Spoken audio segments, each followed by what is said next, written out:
우리 과세 유형에 대해서 어제 저와 같이 마지막에 이야기를 했었었는데, 이 과세 유형이라는 건 우리가 매입 매출 전표에서 과세 유형을 선택하는 건 부가가치세 신고서에 어느 칸에 들어가라는 명령어라 그랬죠. 그럼 이 과세 유형은 우리가 부가가치 신고서에 어느 칸에 들어가라는 명령어인데, 부가가치세 신고서의 칸에 우리 정해지는 게 과세 거래가 일어났었는데 증빙 서류가 어떤 거냐에 따라서 칸을 달리하고 있던 거였어요. 그럼 그 말은 곧 이 과세 유형 선택도 우리가 증빙 서류가 뭐냐라는 기준을 가지고 먼저 선택을 하는 거라 그랬었죠. 그럼 과세 유형을 선택할 때 첫 번째 보는 건 증빙 서류인데, 근데 증빙 서류만 가지고 우리가 과세 유형을 선택할 수 없는 경우가 일단 신용카드 매출 전표를 주고받거나 아니면 현금 영수증을 주고받으면 과세 거래든 면세 거래든 같은 증빙 서류를 주고받기 때문에 우리는 신용카드나 현금 영수증인 거래에서는 우리 과세 거래다 면세 거래다를 우리가 먼저 구분을 해서 그래서 과세 유형을 선택하게 된다라고 했어요. 자, 그리고 또 세금 계산서를 받은 경우에는 원래 불공제 사유에 대해서는 매입세 공제를 받지 않는다는 건 부가가치세 신고하고 관련이 없기 때문에 부가가치 신고서에 안 들어오는 거라서 일반 전표에 가는 건데, 세금 계산서를 받은 경우에는 불공제 사유에 해당하더라도 우리는 부가가치세 신고서에 반영시켜서 우리가 신고를 해줘야 되기 때문에 우리는 세금 계산서 받았을 때만 불공제 사유에 해당하는지를 확인했었어요. 그럼 우리 불공제 사유를 우리 어제 공부했던 걸 한번 생각을 해보면, 불공제 사유는 어제 우리 공부한 거에서 어제 제가 적어드렸던 순서대로 하면, 첫 번째 사업하고 관련이 없는 지출에 대해서는 매입세 공제 받지 말라는 사유가 있었죠. 그죠? 그리고 두 번째는 비용업용 소형 승용차 구입 유지 임차에 관련해서 사용을 했다면 그거에 대해서도 매입세 공제 받지 말라는 규정이 있다라고 했어요. 그럼 비용업용 소형 승용차에 해당하는 건 1000cc 초과하는 승용차라든지 8인승 이하의 승합차라든지 뭐 이런 것들에 대해서 우리가 구입할 때의 매입세액도 공제를 받으면 안 되고 받을 수 없고, 그리고 그 자동차가 고장이 나서 우리가 수리를 하거나 아니면 기름을 넣거나 이럴 때 매입세액도 공제를 받을 수가 없고, 그리고 그 자동차들을 우리가 렌트카 회사에서 빌릴 때도 우리는 임차료에 대한 매입세액을 주겠지만 공제받지 못한다는 거예요. 그럼 또 우리 접대하고 관련된 매입세액에 대해서도 공제 받지 말라는 규정이 있었고, 면세 사업 관련한 것도 매입세액 공제 받지 말라. 그리고 토지의 자본적 지출 관련 우리가 회계 처리할 때 차변에 토지라고 쓸 내용이라면 그럼 유형자산인 토지의 취득원가에 포함되는 형태로 우리 자본적 지출로 하는 토지라고 하는 경우에는 우리는 매입세액을 공제받지 말라는 우리 규정이 법전에 규정이 적혀 있다라고 보시면 돼요. 자, 그럼 자,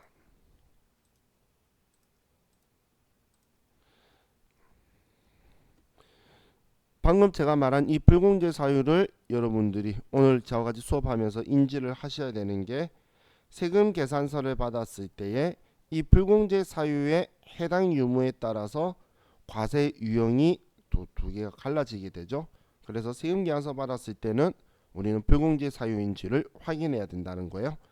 자, 그럼 우리는 과세 유형 선택하는 방법은 메인은 증빙서류, 두 번째 카드나 신용카드는 우리는 과세 거래냐 면세 거래냐, 다음 세금 계산서 받았을 때는 불공제 사유에 해당하는지를 확인해야 되는 그런 조건을 가지고 과세 유형을 찾을 건데, 자, 우리가 매출이다 매입이다라고 두 개로 나누는 거는, 매출은 우리가 증빙 서류를 발급하다, 발행하다, 교부하다 이렇게 적혀 있으면 매출이다라고 보시면 되고, 그렇게 발행한 증빙 서류가 세금 계산서나 전자세금 계산서라면 우리는 11번 매출과세를 선택할 거고, 우리가 발행해 준 게 영세율 전자세금계산서 혹은 영세율 세금계산서 아니면 그냥 세금계산서인데 로컬 LC나 구매 확인서, 내국 신용장에 의해서 세금계산서를 발행했다라고 나오면 우리는 12번 매출 영세를 선택할 거예요. 자, 그리고 우리가 계산서를 발행했거나 전자계산서를 발행해 주면 계산서는 면세 사업자의 적격 증빙이기 때문에 우리는 13번 매출 면세를 선택할 거고, 우리가 부가가치세를 받는 과세 거래를 했는데 부가가치세를 받았음에도 불구하고 우리는 부가가치세법상의 적격 증빙을 아무것도 발행을 안 해주면, 간이영수증 이런 거 적격 증빙에 들어오는 게 아니죠. 그럼 아무것도 발행 안 해주면 우리는 그때 14건별이라고 할 거예요.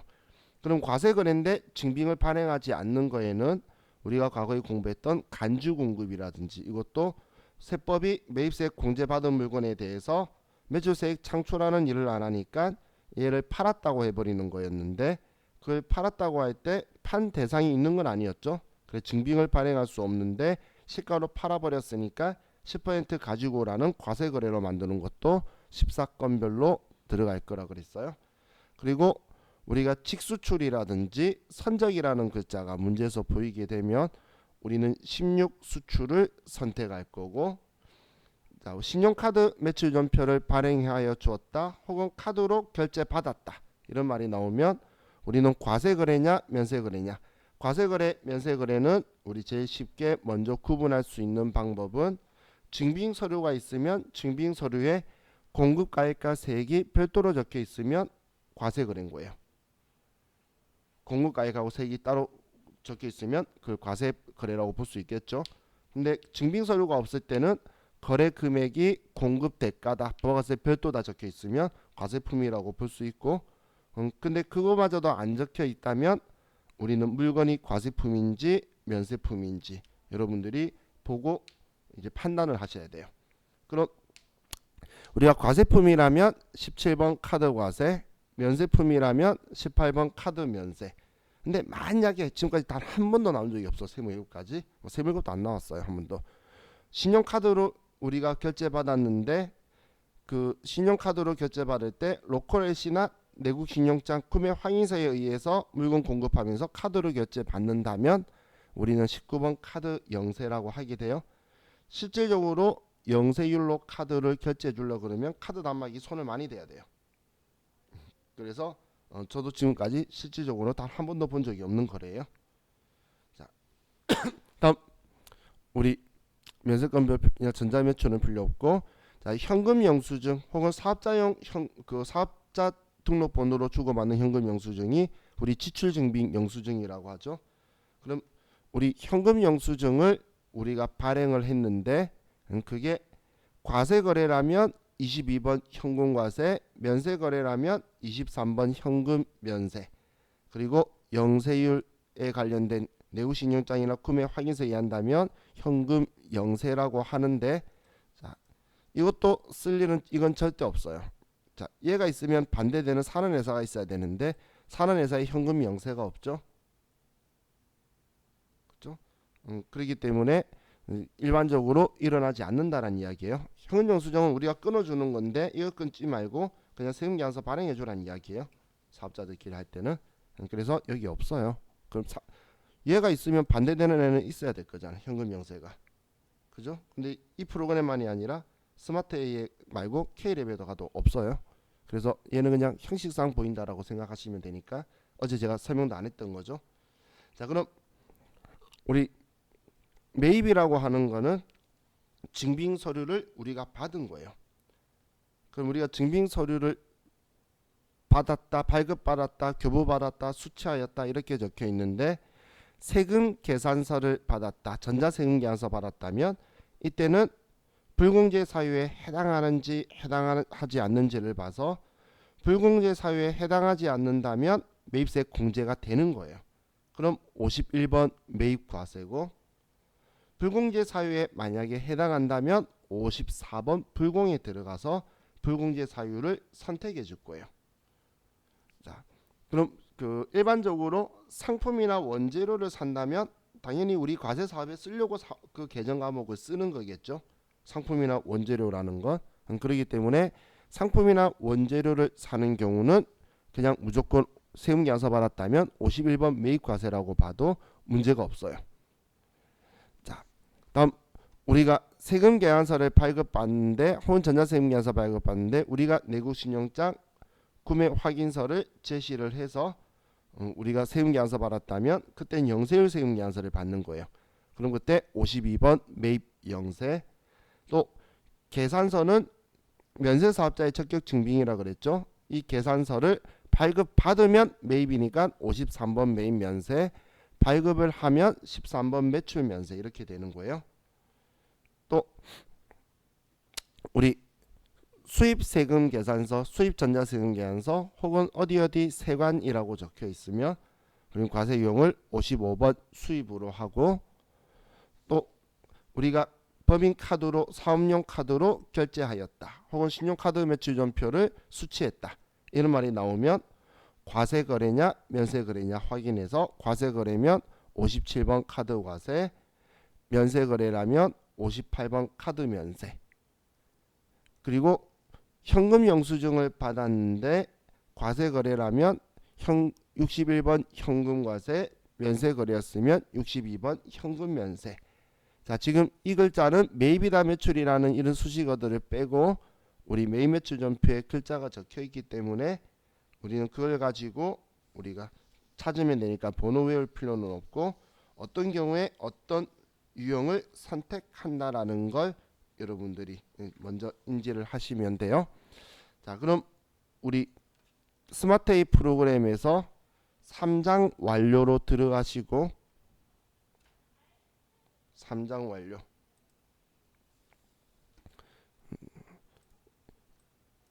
형주씨 나 전화할 뻔했어. 왜 안 오냐고.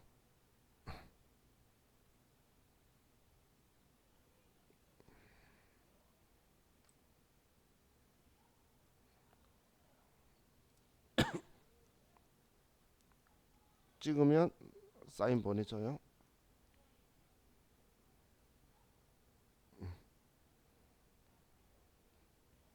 찍었어요?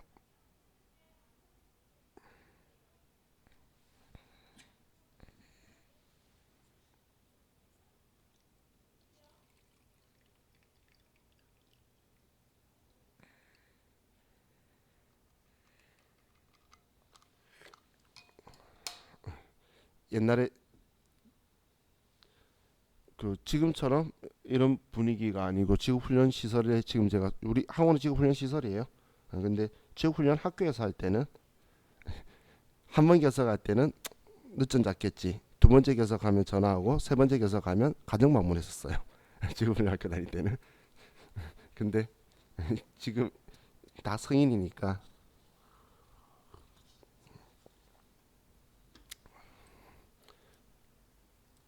요즘은 옛날하고 조금 사회적 분위기가 좀 틀리죠. 옛날에는 아침에 못 일어나는 분들이 있어요.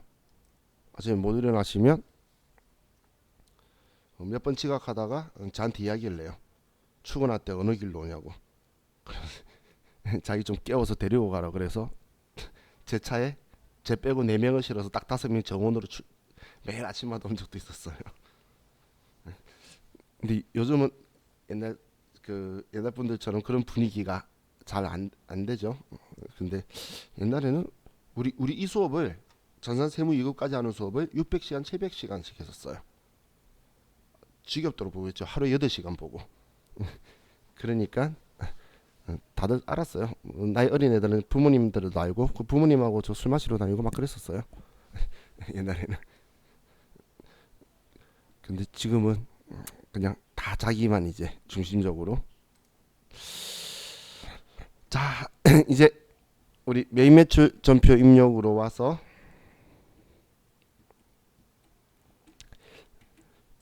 자, 다시 우리 1월 달로 가서 자, 메뉴를 조금 더 설명을 드릴게요.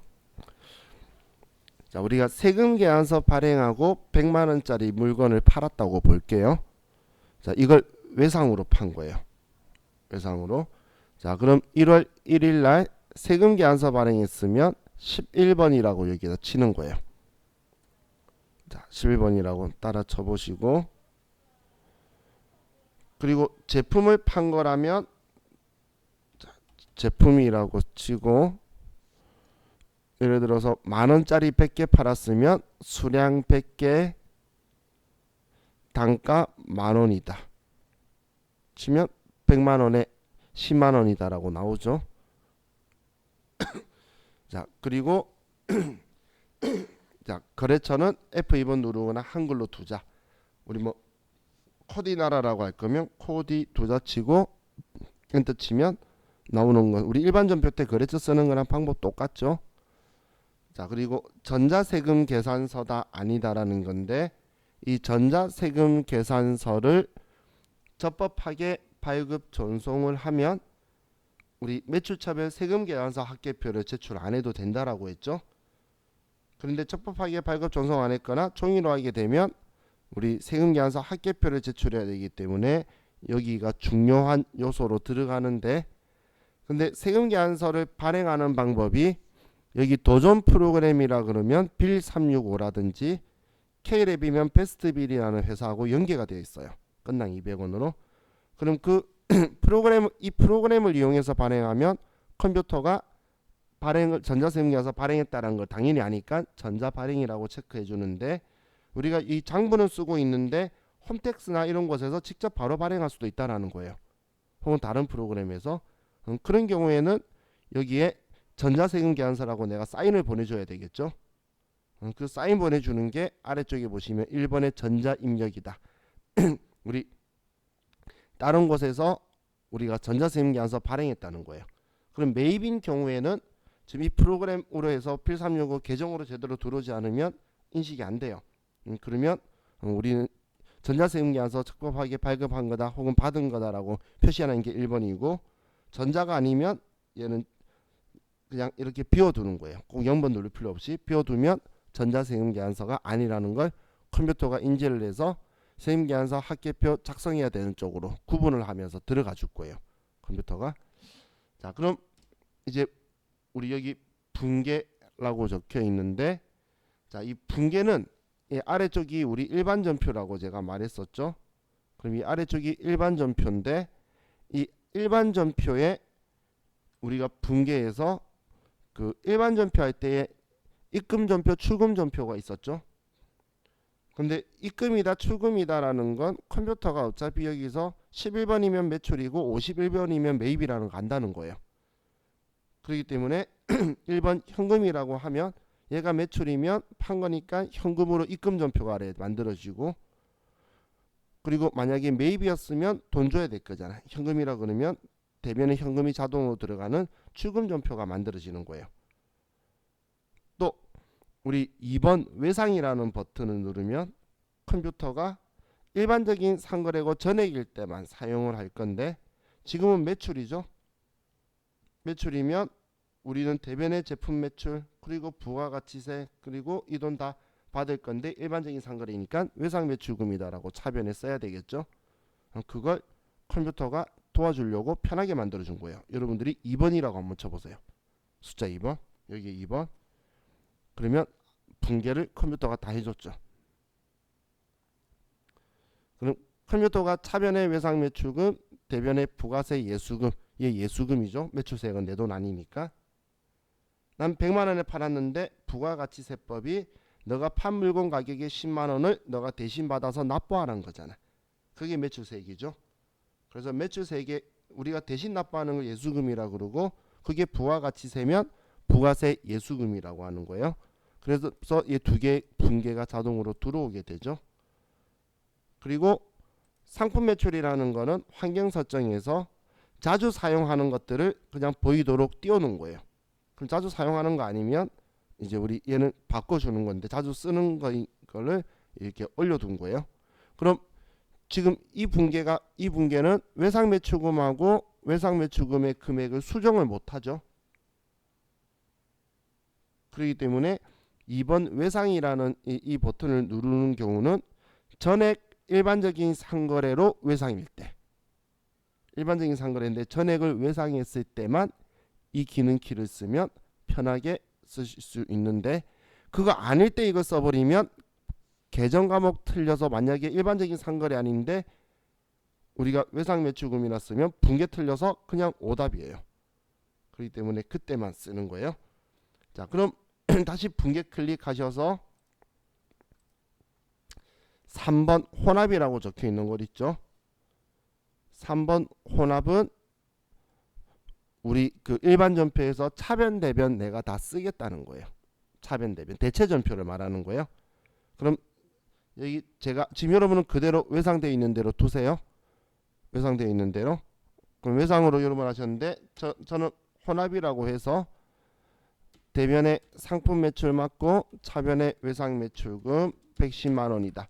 이렇게 분개한 거나 여러분처럼 2번 눌러서 외상으로 해서 분개가 들어온 거나 둘 다 정답이에요. 그럼 분개만 잘 들어가 있으면 되는 거예요. 이것도 현금이다, 외상이다, 뭐 카드다, 혼합이다 이건 상관없어요. 지금 여기 아래에 분개만 정확하게 들어와 있으면 돼요. 분개만. 그렇기 때문에 지금 방금 일반적인 상거래다 아니다 때문에 실수할 수 있는 상황이 생긴다면 외상이라는 거는 내가 기능을 원활하게 정확하게 인지하고 필요할 때만 쓰는 거 아니면 다른 키는 안 쓰고 혼합을 하는 게 좋아요. 그럼 컴퓨터는 우리 과세 유형을 잡고 얘가 부가가치세인 걸 아니까 혼합이라고 하면 부가가치세에 대해서만 자리 잡아주는 거예요. 영세율이면 없고, 예를 들어서 12번이라고 제가 치면 없어지죠. 그리고 제가 51번이라고 매입이라고 바꿔버리면 차변의 부가세 대급금이라고 해서 컴퓨터가 매출이다 매입이다에 따라서 부가가치세에 대해서만 분계를 자리 잡아줄 거예요. 그럼 우리는 혼합이라고 했을 때 대체전표처럼 주로 나오는 게 상품 매출이니까 상품 매출이라고 해놓고, 근데 얘가 아니고 제품 매출이면 제품 매출로 바꿀 거고, 땅을 판 거면 땅이다. 아이고 건물이네. 이런 식으로 바꿔줄 거라는 거예요. 그리고 금액도 당연히 우리가 판 금액이나 아니면 가지고 있던 거 판 거면 장부있던 거 지우는 금액이거나 이것도 바꿔줄 거고, 그리고 차변에 내가 물건 팔았으면 차변에 돈 받았거나 받을 거다라고 쓰겠죠. 그래서 아니면 이건 받는 게 아니고 그냥 우리가 쓴 거다 뭐 이렇게 하든지, 그래서 얘는 이렇게 분계를 할 거예요. 그럼 여기에서 거래처가 전부 다 들어와 있죠. 거래처가 전부 다 들어와 있는 거는 신경 안 써도 돼요. 컴퓨터가 알아서 필요한 것만 집어가지고 들어갈 거예요. 대신 이 거래처가 아닌 경우들 있죠. 우리 어음의 배서 양도라든지 뭐 배서 양수 받았다든지 뭐 그럴 때 쓰는 거래처, 그 경우에는 거래처를 꼭 수정해 주셔야 돼요. 그 경우가 아니면 이 거래처는 신경을 안 쓰셔도 돼요. 자, 그럼 제가 지금 카드라는 유형도 하나 있는데 말씀 안 드렸는데, 자 카드 위에서 자 다시 1일자로 하시고 여러분들 17번 카드 과세라고 하시면 카드사가 어디냐고 바로 뜰 거예요. 떴죠? 그럼 신용카드사에 F2번 누르면 뭐 국민카드사가 있네요. 그럼 국민카드사다라고 선택하시고, 자 그리고 자 카드 거래는 공급 대가를 쓸 거예요. 그래서 여기엔 110만 원이다라고 쓰시면 엔터 치면 분리될 거죠. 어제 우리 공급 가입 칸에 공급 대가 쓰는 유형 말했던 거. 자 그리고 코디나라 그대로 쓸 거면 엔터 치면 위에 그 따로 올 거고, 자 그럼 여기 분계까지 가셔서 자 분계까지 가서 분계를 4번이라고 치면 카드라고 하시면 우리가 처음에 카드사를 넣었기 때문에 컴퓨터가 외상 매출금인데 카드사로 거래처를 바꿔주죠.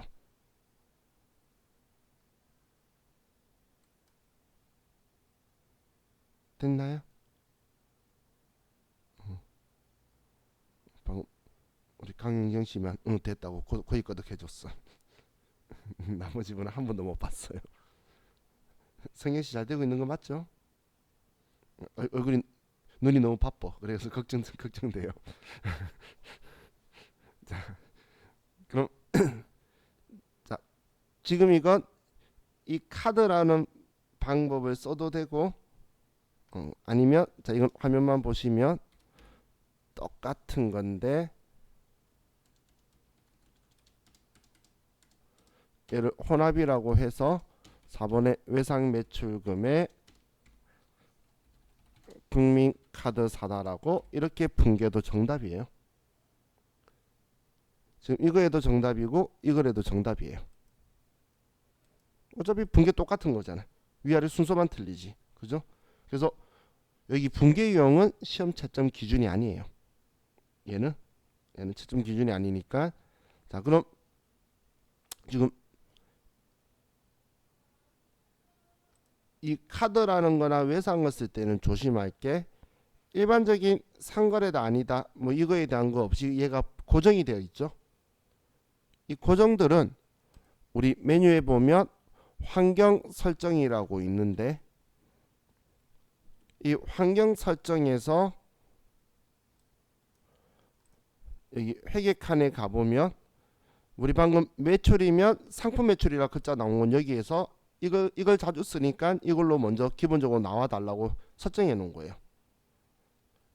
또 매입 사오는 것도 상품을 주로 사니까 상품이 맞냐라고 자동으로 뜨도록 해둔 거고, 방금처럼 카드면 카드 채권 매출인 거에 대해서는 외상 매출금, 그리고 그럼 매입할 때 4번 카드라고 선택하면 미지급금에 카드사가 붙도록 하라고 우리 여기에 체크가 그 계정 과목을 선택해 둔 거예요.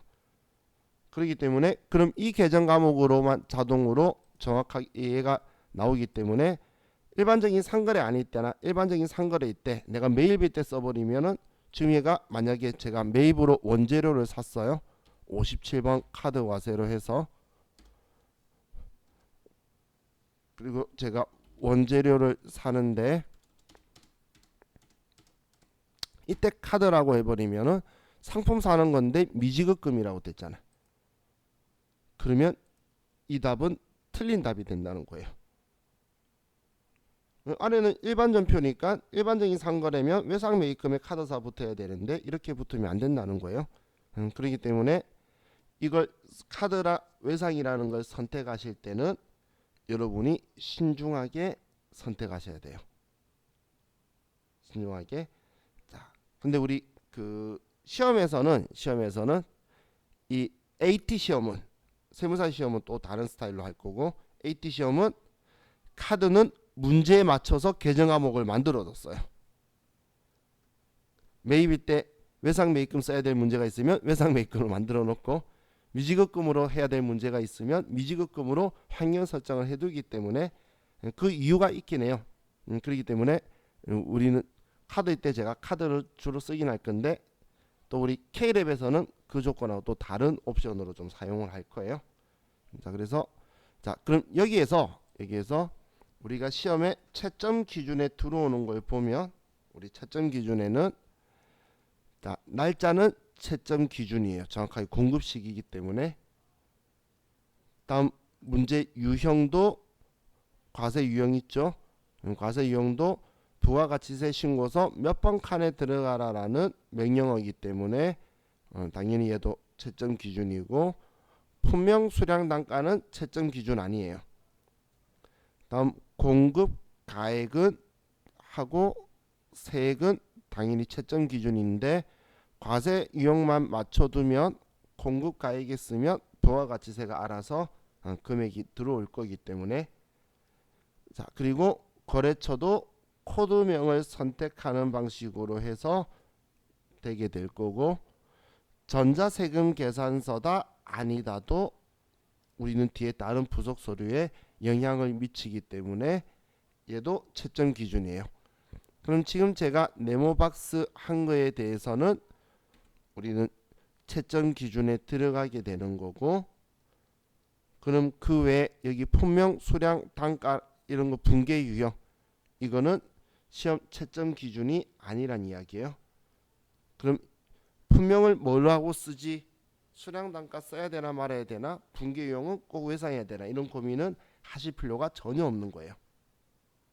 아무 상관이 없어요.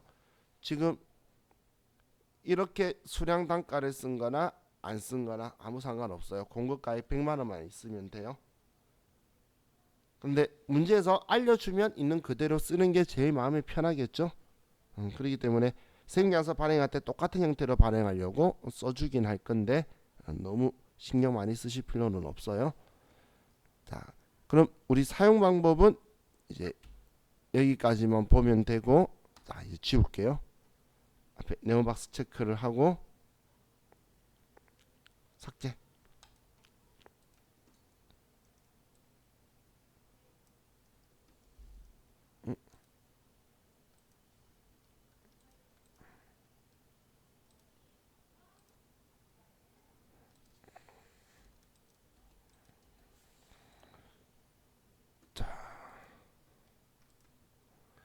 그럼 자 우리 교재에서 212페이지, 우리 지금부터 엄청 재밌어요. 212페이지 우리 전자세금계산서 발급 전송하는 것 좀 이제 먼저 볼게요. 자, 거래명세서에 의한 전자세금계산서 발급 전송이라고 적혀 있죠. 우리가 일반적으로 거래 주고받을 때 거래명세서 주고받고 이걸 가지고 우리가 이제 세금계산서를 발행하는 거예요. 그럼 우리 이게 거래명세서인데 7월 10일 날 거래했고 뭐 여성정장 100개에 단가 10만 원짜리고 코디나라의 여성정장 상품을 전액 외상으로 매출하였다라고 적혀 있네요. 자, 그럼 첫 번째는 우리가 이걸 메인 매출 전표에 바로 먼저 쓸게요. 그럼 세금계산서 발행할 거죠. 그럼 세금계산서 발행할 거면 과세 유형은 11번 매출과세겠죠. 세금계산서 발행하다면 11번 매출과세예요. 자, 그럼 여러분도 저와 같이 컴퓨터에 바로 보면서 쓸게요. 날짜는 7월 10일이고, 자, 여기에서 자, 유형은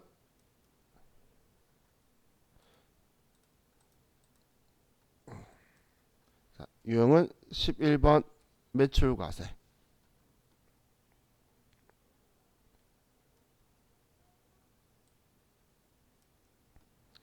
자, 그리고 품명은 우리 거래명세서에 적혀 있는 여성 정장, 수량은 100개, 단가는 10만 원. 책에 적혀 있는 우리 거래명세서 보고 이걸로 세금계산서 발행하는 거예요. 시험에 한 문제가 나와요. 자, 그럼 거래처는 공급받는 자가 코디나라죠. 그럼 코디나라다. 자, 우리가 세금계산서 발행하는 거는 여기서 내가 체크하는 게 아니고 컴퓨터가 발행하면 자동으로 들어오는 거예요. 그래서 여기 칸 비워 놓는 거예요. 그래서 지금 여기 아래도 이 글자가 적혀 있는 거예요. 빌 36524로 발행하는 경우 입력 안함 적혀 있죠. 그래서 외부에서 한 경우에만 전자입력이라고 쓰는 거고, 지금 우리가 발행할 거는 입력을 안 하는 거예요. 여기 비워둔다는 이야기예요. 여기 체크하시면 발행이 안 돼요. 왜냐면 다른 데서 한 건데 또 발행하면 안 될 거잖아요. 자, 그럼 이게 분계인데 전액 외상으로 했다라고 적혀 있죠. 그럼 우리 상품이라고 했으니까 그냥 2번 이번에 외상으로 하고, 그리고 항상 확인하는 거 상품 매출 맞는지. 얘 상품 판 거죠. 그래서 맞으면 엔터 치는 거, 아니면 바꿔줘야 되니까 항상 확인하라는 거예요. 그럼 엔터 치면 이제 얘는 끝났죠. 되셨나요? 여기까지 되셨죠? 자, 그럼 이제 전표 입력은 끝났어요. 그럼 이제 이걸 전체 메뉴를 클릭해서, 자, 처음 해보시는 분은 잘 따라오셔야 돼요. 몇 번만 하면 이제 제가 하고 있는데 혼자서 다 끝내버리고 계시는데, 자, 처음에는 자, 잘 따라오세요. 자, 전자세금 계산서 발행 및 내역 관리로 가고, 여기 메뉴. 자, 그럼 여기에서 방금 발행한 게 7월 10일이었죠. 그러면 7월 10일자 거래처에서 엔터 치시면 처음부터 끝까지 나와요.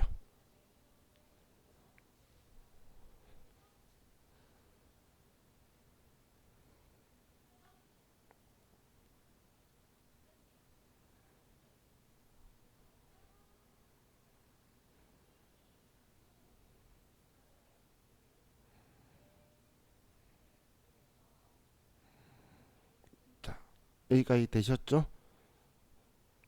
자, 그럼 우리 실질적으로 할 때는 여기 아래에 과금 옵션으로 1100만 원이다라고 여기를 써주는데, 돈 받았거나 아니면 외상했을 때 써주는데, 우리 시험 때는 얘는 생략하라고 적혀 있어요. 왜냐하면 마이너스나 이런 거 할 수 있는 과금 옵션을 막아두고 있기 때문에 시험 때는 얘 안 써지는 유형들이 있어요. 그래서 지금은 써지니까 일단 원칙대로 하면 얘 클릭하고, 자 이제 클리어 금액 쓰고 나서 앞에 네오박스 체크하고, 앞에 작은 네오박스 체크하고, 이거 체크 안 하면 선택된 게 없다고 뜰 거예요. 이제 하려고 할 때. 자, 체크하시고 전자 발행,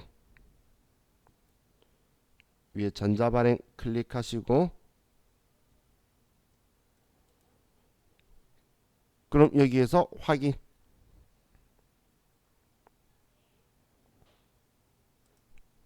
그럼 지금 이렇게 세금 계산서로 발행하겠다는 이야기예요. 그럼 지금 이 거래명세서 보고 우리 여성정장 100개 10만원짜리 외상이다 이대로 발행할 거라는 거예요. 그러면 아래 발행 F3번 발행 누르시면 이제 전자세금 계산서 한 건이 발행됐다고 적혀 있죠.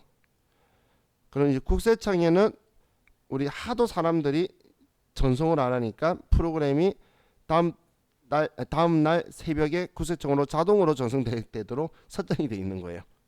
일반적으로 하도 전송을 잘 안 하니까, 전송 안 하면 가산세가 있어요. 그렇기 때문에 해두는데 우리는 전송까지 해야 돼요. 그러면 아카데미 이제 전자세금 계산서, 아카데미 전자세금 계산서 클릭하시고, 다음 로그인.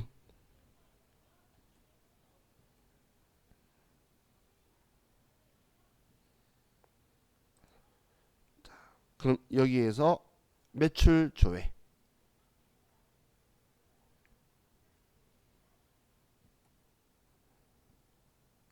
매출 조회. 그럼 지금 이 코디나라에 대해서 아직 미전송한 게 나와 있죠. 그죠? 그럼 여기에서 자, 여러분이 마음에 드는 걸로 해서 얘를 클릭해도 되고, 얘를 클릭해도 되고, 얘를 클릭해도 돼요. 똑같은 거예요. 세 개 중에 여러분 마음에 드는 제일 편리한 걸로 발행하시면 위에 승인 번호가 뜨죠. 승인 번호 뜨면 이것까지 전송까지 전부 다 끝난 거예요. 자, 이게 발급 그 전자세금 계산서 발급 및 전송의 한 세트예요. 여기까지 가는 게. 자, 그럼 이제 얘 근데 창 닫고, 자 보시면 지금은 우리는 프로그램이 창이 열려 있으면 그 다른 뒤에 뭔가 작업하더라도 자동으로 글자가 보는 눈앞에서 바뀌진 않죠. 열 때 반영이 되는 거지. 그래서 지금 여기 발행 대상이라 적혀 있는데 7월 10일을 다시 날짜를 선택해 보시면 이제 국세청 전송 성공이다라고 글자가 바뀌어 있죠. 그죠? 그래서 승인 번호만 나오면 잘 됐다고 생각하시면 돼요. 그럼 우리 메인 매출 전표도 보면, 메인 매출 전표 지금 여기 비어 있죠. 네, 날짜를 7월 10일을 다시 한번 조회해 보시면 날짜 7월 10일, 그러면 이제 전자 발행이라고 글자 들어오는 거예요. 그래서 이 전자 발행이라는 거는 내가 지금 이 프로그램에서 도전 프로그램에서 빌 3652사로 발행했다라는 그런 의미예요. 방금 우리 이 프로그램으로 발행했잖아, 세금계산서. 그런 경우에 이제 우린 비워놓고 발행했을 때 자동으로 들어오도록 이렇게 할 거란 이야기예요. 건당 200원밖에 안 해요. 자, 그럼 이제 다음 오른쪽 페이지에 213.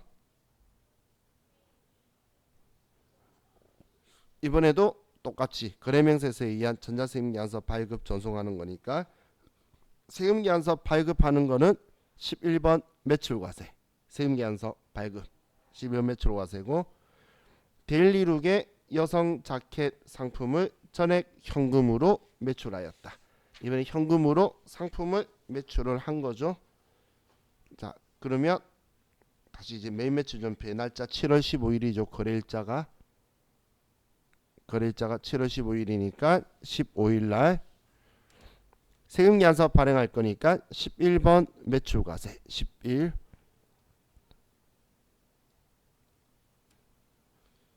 자, 여성 자켓이고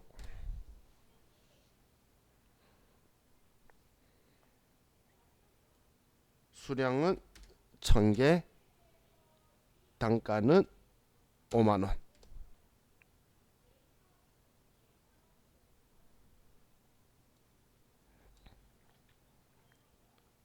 거래처는 공급받는 자가 데일리룩.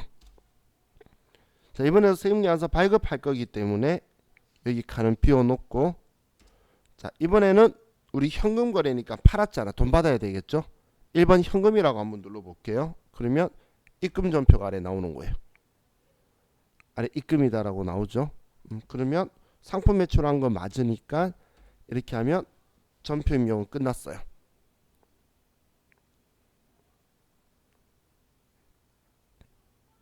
자, 여기까지 되셨나요? 그럼 또 이제 전자세금계산서 발행 및 내역관리, 아직 안 닫으신 분은 위에 탭 누르시면 돼요. 전자세금계산서 발행 및 내역관리로 가서, 자, 날짜 7월 15일자니까 7월 15일 하면, 자, 지금 앞에 네모 박스를 체크해야 되는 이유가 그냥 누르면, 체크 안 하고 누르면 선택한 데이터가 없다라고 뜨죠. 근데 왜 이런 식으로 되어 있냐면, 저는 지금 7월 15일 하루만 하지만 여러 개가 전표 있을 거잖아. 그 중에 기간을 길게 하면 여러 개가 나오겠죠. 그 중에 뭐뭐 발행할 거라고 체크하는 방식인 거예요. 그래서 지금 한 개만 있어도 앞에 체크를 해줘야 되는 거예요. 그럼 여기에서 지금 방금 입금 전표를 썼기 때문에 현금인 줄 알고 컴퓨터가 들어온 거예요. 아래쪽은. 자, 그럼 전자 발행 누르시고, 우리 여성 자켓 1000개 5만원짜리 데일리룩한테 현금으로 받았다. 맞죠? 그럼 아래 발행 버튼 클릭하고,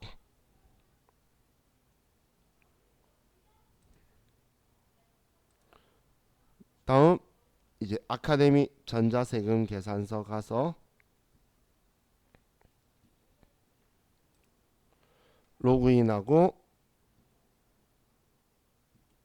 매출 조회, 매출 조회를 클릭하고 발행하면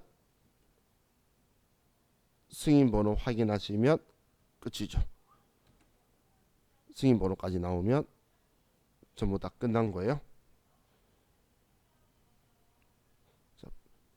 두 번 봤는데 들어오는 거 쉽죠? 사실 한 3-4번만 하면 똑같은 작업이라서 세금에서 발행하는 게 중요한 게 아니고 전표 입력하는 게 중요해요. 근데 처음 봤으니까 처음에는 제가 꼭 기억하세요 하는 게, 한번 정확하게 알면 그 다음부터 순서대로 들어가니까 방금 이 순서대로 온 거예요. 그럼 이번에도 그냥 바로 메인 매출 전표에 가서 내가 확인해 보고 싶으면 날짜 다시 조회했을 때 전자 발행이다라고 되어 있으면 내가 이 프로그램으로 발행했다는 거예요. 근데 우리 교재 보면 지금 문제 1번, 2번 하고 나서 3번에 전자세금계산서 발행 및 내역관리 메뉴에서 세금계산서 발급 전송하라고 되어 있는데, 우리 책에서는 그냥 두 개를 전표를 입력하고 나서 한 번에 두 개를 발행하는 걸로 했고, 저는 발행하는 연습 두 번 하려고 일부러 한 건 한 것씩 발행한 거예요. 그래서 우리 책에는 그냥 두 개를 한 번에 발행하도록 된 거고, 저는 한 건 한 건 한 거니까 그거의 차이가 있는 거예요. 자, 생각보다 재밌죠? 그죠? 이 다음 시간 계속 재밌어요. 매일 매출 전표 할 거니까. 자, 그래서 이제 우리 쉬었다가 이제 219페이지 볼 거예요. 쉬었다 합시다.